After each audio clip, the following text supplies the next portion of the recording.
In the autumn of 1941, as the smoke of burning cities rolled across the western plains of the Soviet Union, an empire began to move. Entire factories, walls, machines, even the bolts that held them, were torn from their foundations and loaded onto endless trains heading east. Their destination was a place most of the workers had never heard of, a cold, wine-beaten city in the Urals called Chelyabinsk. Within months, that frozen city would earn a new name. They called it Tankograd, the city of tanks. As the Germans closed in on Moscow, the Soviet leadership faced an impossible equation: fight now with what remained, or gamble everything on a relocation so massive it defied logic. Joseph Stalin chose the latter. In one of history's most ambitious industrial miracles, over 1,500 factories were dismantled and rebuilt beyond the reach of German bombers. Chelyabinsk was to be the beating heart of this new machine. It had no grand architecture, no luxury, only vast stretches of steel rails and frozen ground. But what it did have was coal, iron, and a will that refused to break. By December, trains were arriving in endless convoys, machine presses from Kharkov, foundry equipment from Leningrad, half-assembled engines from Stalingrad.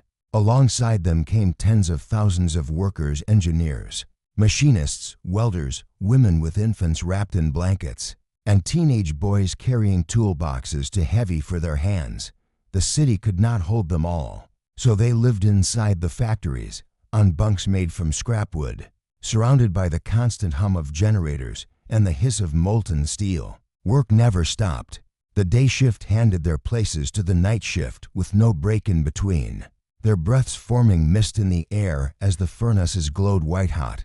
Among these new rivals was Alexei Morozov, a machinist from the Kharkov tractor plant.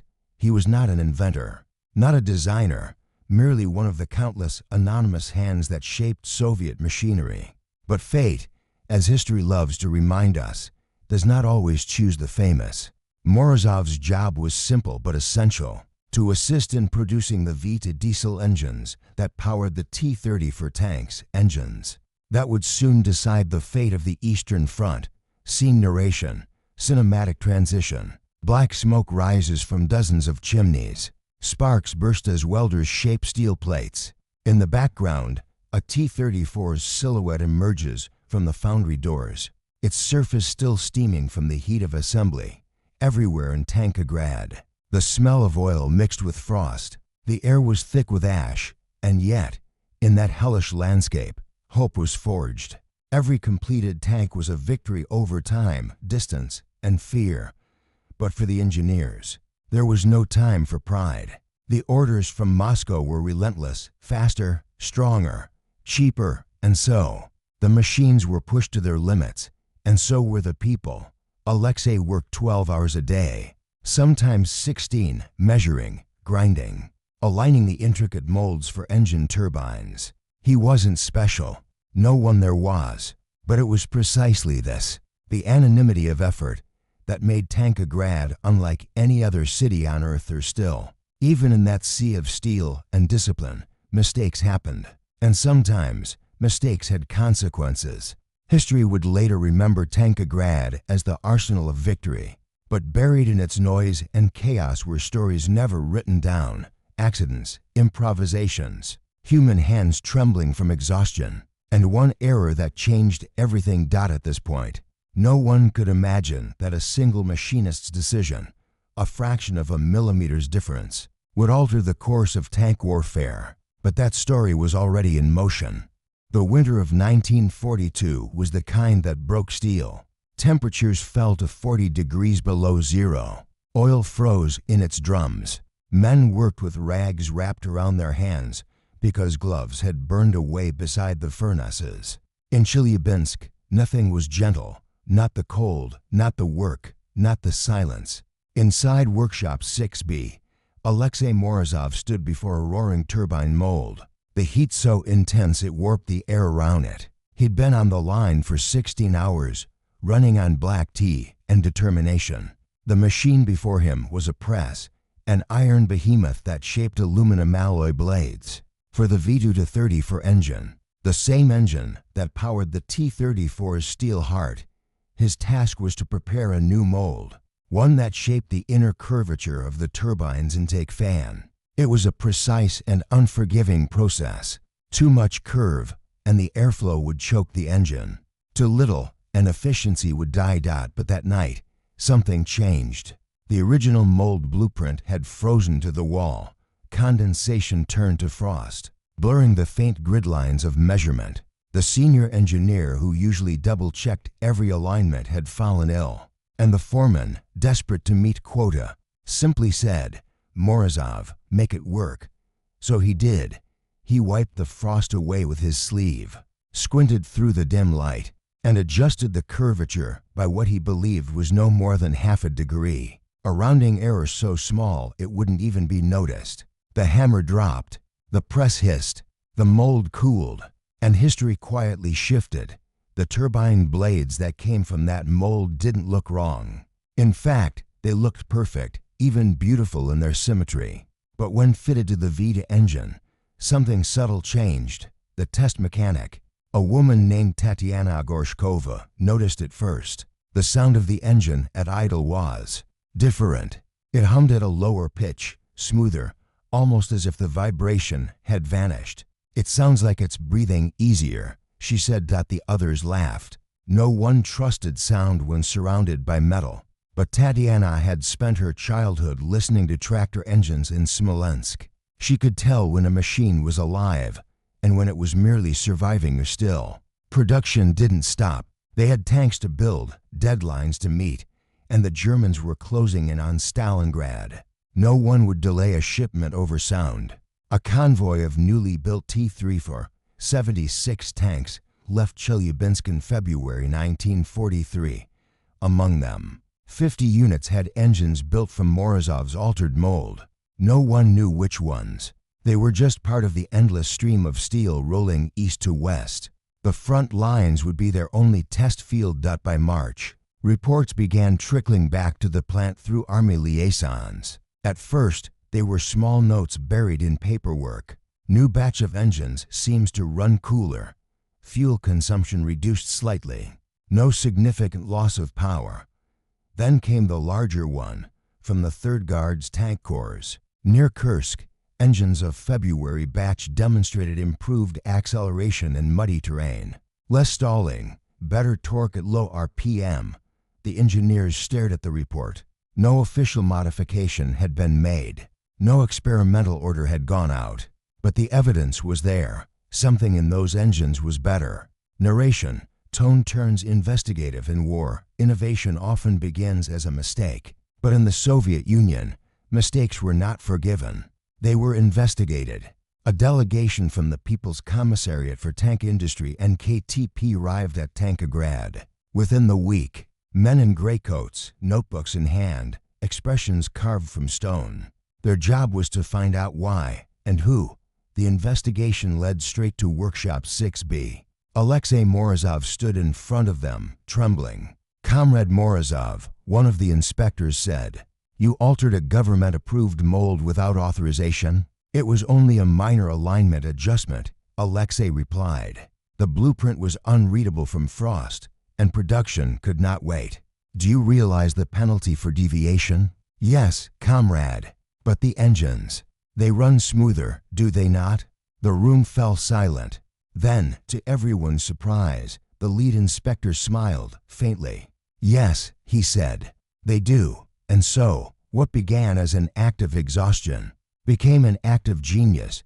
The deviation in curvature, measured later by precision instruments, turned out to improve the airflow pressure ratio inside the turbine by 0.3%. That single improvement increased engine efficiency, reduced fuel overheating, and granted the T3 for a small but critical increase in range. It wasn't revolutionary on paper, but on the battlefield, where tanks lived or died by kilometers, it was everything. In the spring of 1943, Tankograd was alive again. The furnaces roared, the presses thundered, and somewhere above all that noise, the whisper of change spread. The People's Commissariat for Tank Industry, curious and cautious, dispatched a team of engineers from Moscow's Central Design Bureau No. 2. Among them was Professor Nikolai Dukov, one of the Soviet Union's most brilliant mechanical minds, later known for his role in the IS-2 tank and, years later, for work on the Soviet atomic program. When Dukov arrived in Chelyabinsk, he wasn't impressed by the noise or the glory. He was impressed by the sound of one engine. "Turn it on again," he said. The mechanic obeyed. The modified Vita engine came to life, a low, steady hum, almost elegant. It was quieter, smoother, and far less erratic than the others. "Strange," Dukov muttered. "It shouldn't sound like this. Not unless the intake geometry changed." He ordered an immediate tear-down. Piece by piece, the turbine was dismantled, bolts removed, casings lifted, fans unscrewed. And then silence as Dukov examined the mold curvature under lamplight. "Comrades," he said softly, "this isn't the standard mold." "How different is it?" asked one assistant. "Enough to matter. Look, the intake curvature is slightly deeper. The airflow will hit at a sharper angle, increasing compression." He turned toward the plant director, Ivan Zaltzman, who had come to witness the inspection. "This isn't sabotage," Dukov continued. "This is innovation." The workers in the room didn't dare to breathe. Zaltzman frowned, pacing slowly. "You're saying a factory mistake improved the state design?" "Yes," Dukov replied. "A mistake that gives us better engines, more range, less heat. Then it's not a mistake at all," Zaltzman said. In that dimly lit room, surrounded by oil and steel, a truth emerged. Progress doesn't always march in step with intention. Sometimes it stumbles into greatness. The test results confirmed it. Over a 2-week trial, the altered turbine achieved 5% improvement in engine efficiency, reduced maintenance downtime, and increased reliability in sub-zero conditions. For a Soviet tank, that wasn't just numbers, it was survival. Engines that could start in brutal cold meant tanks that could fight longer, move farther, and live through battles others could not. Narration, reflection tone, and yet, the discovery was buried, at least for a time. Because in wartime, glory was for the collective, not the individual. Mistakes that turned into miracles were rewritten as approved design refinements. The modified turbine mold was quietly reclassified under a new revision. Model V-K Kursk prototype. Official memos credited state optimization for cold weather performance. Morozov's name appeared nowhere. He returned to his line, silent, still making molds, still shaping metal that would carry the Red Army westward. But word of the Chelyabinsk improvement spread through the engineers like a whispered legend. "You heard what they did at Tankograd. They made a mistake and made the best engine we have." The first T-34s with the new engines rolled into the fields near Prokhorovka. Engines growled with deeper resonance, their power more sustained through mud and heat. Tank commanders noticed. Drivers noticed. "Feels smoother, like the engine wants to go faster," one driver said, gripping the controls. "Just don't burn it out," his commander replied. "We'll need it to last till the Germans are gone." When the clash at Kursk erupted, the largest tank battle in history, these small, uncredited advantages made all the difference. Where the older engines sputtered under heat, these kept going. Where others stalled in sludge, these pulled through. A fraction of efficiency, Dukov would later write, multiplies 1,000-fold in war. History doesn't always remember the hands that shape it. Sometimes it remembers only the machines. But every engine, every revolution of steel and fire, carries the mark of a human error, an imperfection that somehow worked. When the smoke of Kursk cleared, the Red Army stood victorious. The Wehrmacht's armored spearheads had shattered, not only against Soviet courage, but against Soviet steel. And within that steel beat an accidental heart, forged by exhaustion, shaped by chance. Reports began flowing back to Moscow. The T-34's performance had improved in subtle but undeniable ways. Its reliability in the field, particularly in extended operations, had risen. Breakdowns had decreased. Fuel efficiency climbed just enough to extend operational range by 15 kilometers on average. It wasn't a revolution, it was an evolution. And that, in war, was far more dangerous. The GAB-2 Main Armored Directorate ordered a technical review. Dukov's team compiled their findings and sent them to Vasily, Graben, and the other key designers, preparing the next generation of T-34s. The result was a quiet redesign of the V-30 for engine block, which would later power the T-30 for 85ths, the tank that became a symbol of Soviet endurance. Narration: tone turns reflective. Cinematic: there was no medal ceremony for the machinist who made it possible. No headline, just another shift, another day in the endless rhythm of steel and smoke. Alexei Morozov, the man whose hand had altered the mold, never told anyone the full story. He wasn't a designer or a scientist. He was a worker, one of millions. But his error became a cornerstone of post-war Soviet tank engineering. In 1945, when the war ended, Tankograd was silent for the first time in years. Snow covered the chimneys. The machines were still, and for the first time, Morozov could hear the wind instead of the hum of engines. He went home to a small apartment near the Ural River. He carried no medals, no recognition, only calloused hands and the memory of the sound that changed everything. Narration: tone of discovery returns. But history has a strange way of finding what it has forgotten. In 1951, while preparing technical documentation for the T-54 series, a young engineer named Sergei Kolesnikov stumbled upon archived schematics. Marked Chelyabinsk Revision 1943, classified. The curvature notes didn't match any official design. The signature at the bottom simply read, A. Morozov, Kolesnikov, curious. Cross-reference the revision with performance data. The numbers match the same engines used during the Battle of Kursk, the ones with the unexplained efficiency boost. He took the file to his superior, who simply smiled. "Ah," he said, "the miracle mold." So it was true? Kolesnikov asked. Yes, one worker made a mistake. The kind of mistake only genius can make. The discovery didn't change Soviet history books overnight, but among engineers, the legend lived on. They began calling it the Morozov curve in later decades, when the Soviets designed new tanks, the T-55, the T-62, even the mighty T-72. The same aerodynamic principle was built into every engine design. The intake curvature that balanced airflow and pressure, improving performance under strain. An unintentional blueprint became the DNA of a new generation. War reveals more than destruction. It reveals how creation sometimes hides in chaos. In the fires of industry, one exhausted man adjusted a mold by less than a degree. He thought he was fixing a problem. Instead, he reshaped the future of tank warfare. The T-34 remains a symbol, not of perfection, but of perseverance. It was not the strongest, nor the most advanced, but it was alive, a machine born from human imperfection, carried by human will. And within every engine that roared across Europe, from Kursk to Berlin, there was a trace of that one error, a curve that whispered through metal and memory alike. Sometimes, the smallest mistakes carry the weight of victory.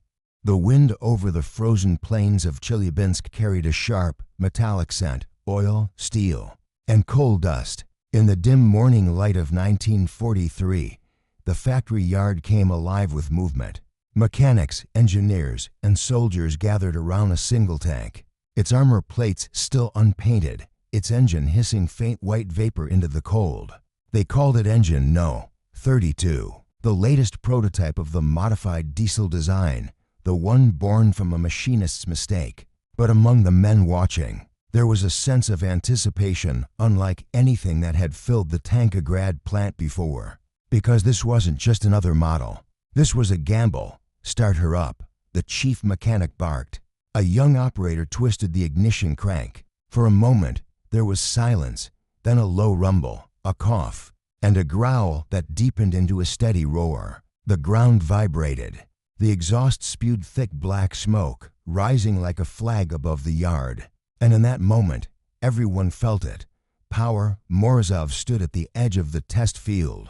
Coat collar pulled high against the wind. His heart pounded in rhythm with the engine.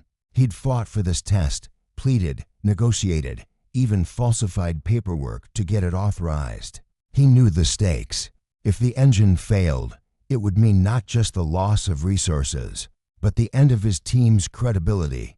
But as the tank began to roll, its treads crunching across the snow, he smiled.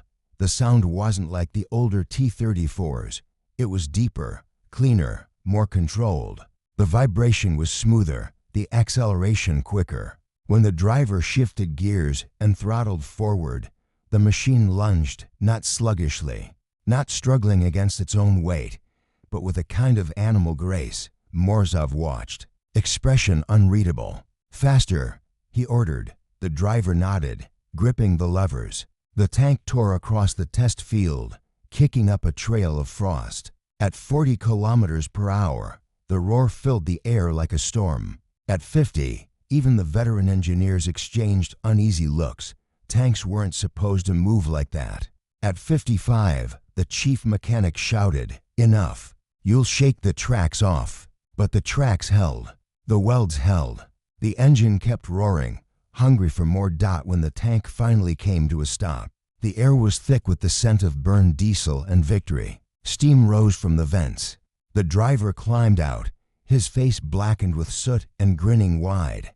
"It runs," he said simply. "It runs like nothing I've ever driven." Morozov approached the engine, listening to its idle, feeling the hum through his boots. "No," he murmured. "It doesn't just run. It breathes." He turned to the inspector sent from Moscow, a stern bureaucrat who had doubted the project from the beginning. The man's face, normally unreadable, now showed something close to awe. "You said this was unauthorized," Morozov said softly, "that it was reckless. Tell me, comrade, does recklessness sound like that?" The inspector didn't answer. He only nodded once and scribbled something in his notepad. Over the next weeks, engine No. 32 was disassembled, analyzed, rebuilt, and tested again. Every result pointed to the same conclusion. The error had created a new class of diesel engine, one that could produce nearly 20% more horsepower without additional materials or parts. It was efficiency born from chaos. Soviet engineers across Tankograd began studying the altered mold, trying to understand the flow dynamics that had changed the engine's compression. They realized the machinist's slip had caused a subtle asymmetry in the turbine fins, creating a vortex effect that improved airflow and combustion stability. A flaw had become a breakthrough. Soon, the new design was approved under a new designation, Model V285, a modified diesel, for the upgraded T-30 for 85th tank. But not everyone celebrated. In the shadows of the factory's administrative offices, jealous rivals whispered that Morozov had simply gotten lucky. To them, innovation without state direction was dangerous, even suspicious. And in Stalin's Soviet Union, suspicion could be deadly. Morozov's team was assigned to conduct confidential comparative trials, pitting the V285 against captured German Maybach engines, recovered from disabled Panzerivs and Tigers. In a freezing hangar outside Sverdlovsk, the two machines sat side by side, the German precision masterpiece and the Soviet accidental innovation. Engineers took notes as both were fueled, calibrated, and fired up. The Maybach started with a growl, purring like a mechanical cat. Its engineering was undeniably elegant: smooth lines, balanced compression, meticulous German craftsmanship. Then the Soviet engine came to life. Its sound was rougher, rawer, but deeper, more powerful. When the power curves were measured, the results shocked everyone in the room.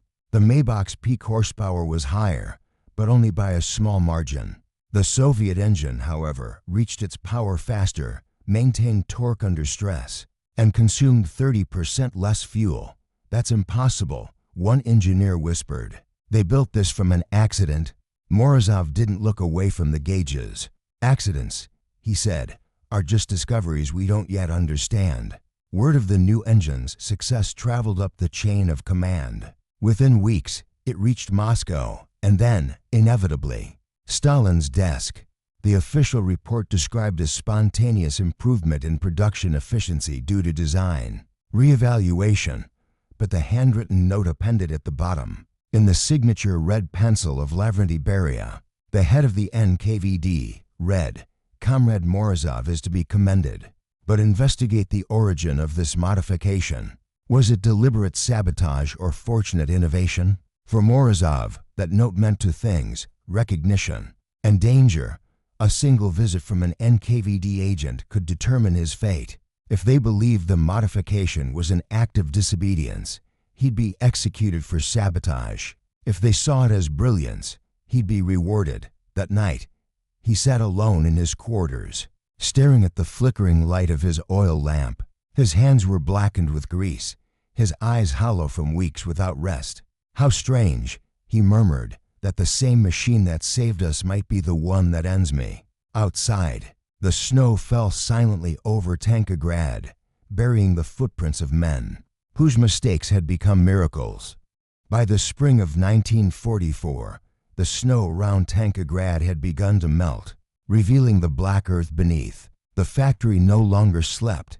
It breathed in shifts, 24 hours a day. Sparks lit up the night like orange stars as welders and machinists worked on the latest T-30 for 85th models, each powered by the mysterious new V285 engine.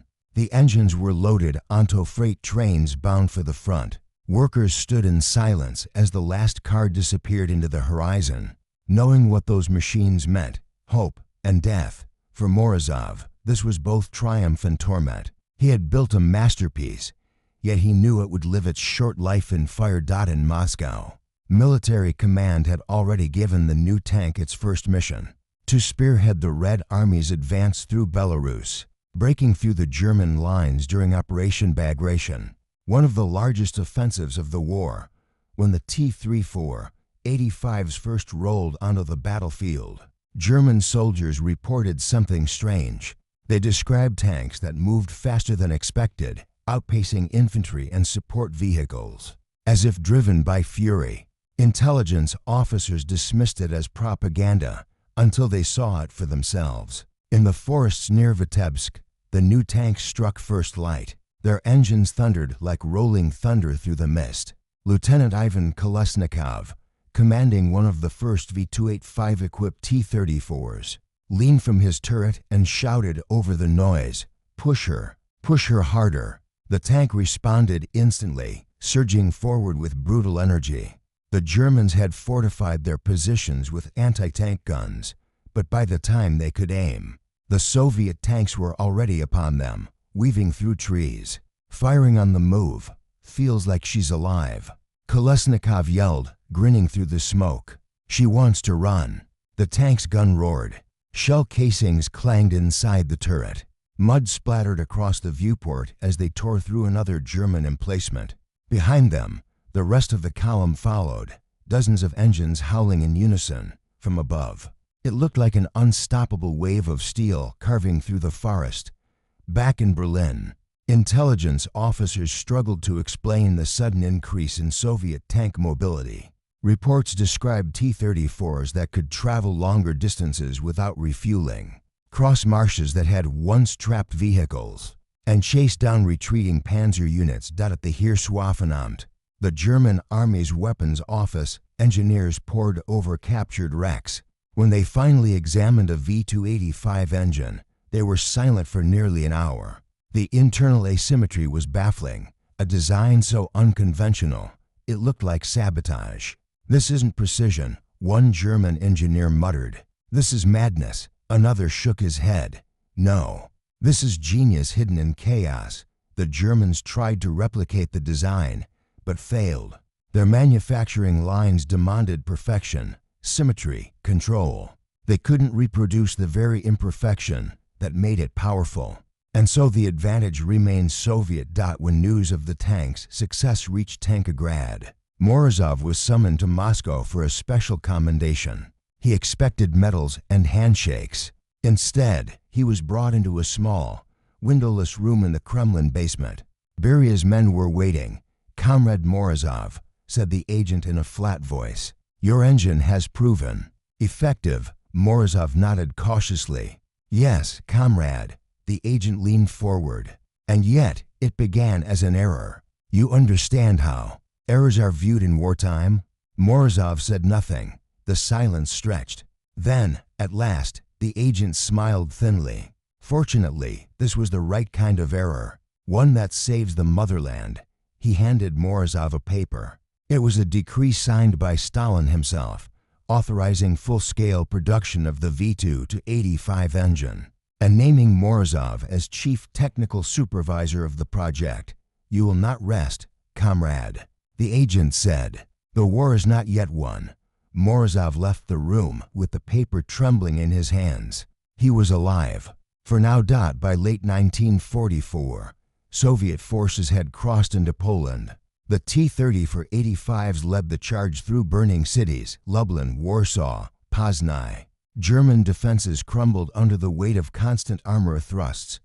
But for the tank crews, victory came at a terrible cost. The new engines could carry them farther, faster, but that meant deeper into enemy lines, often ahead of supply or support. Entire platoons vanished in ambushes in the cramped interior of a T-34.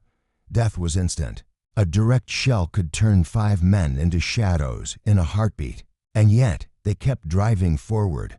Lieutenant Kolesnikov's tank, one of the first to receive the new engine, became a symbol at the front, the unkillable beast.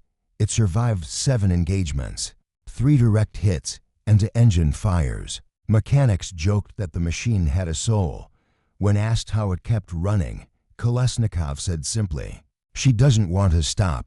As 1945 dawned, the Soviet war machine prepared for its final act, the invasion of Berlin. By now, more than 25,000 tanks had been equipped with the V2-85 or its variants.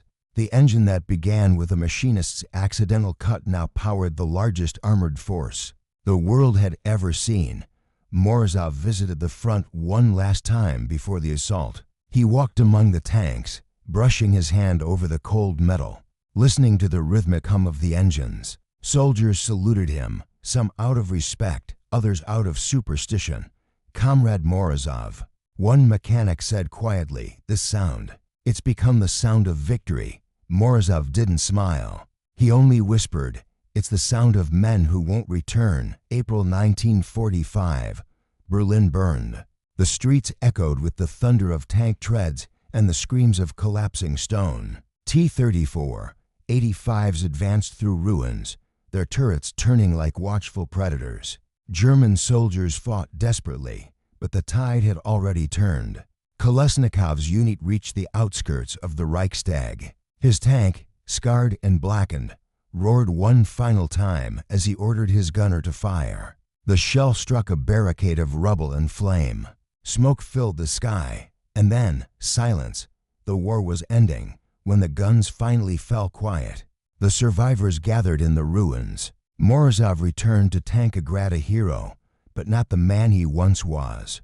He received medals, a state apartment, and the title Hero of Socialist Labor, yet he never returned to engineering. He spent his remaining years teaching at a technical institute, rarely speaking of the war. When his students asked about the V2-85, he would smile faintly and say, "It wasn't mine alone. It belonged to 1,000 hands, and one mistake." In 1952, he passed away quietly at his desk.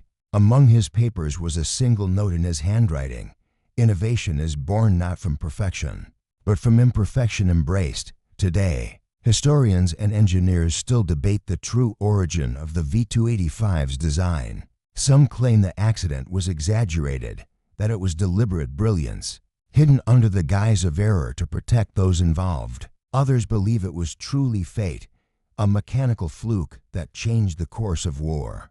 But the result is undeniable: that imperfect engine powered victory. And in its roar, the world heard the heartbeat of a nation that refused to stop moving forward.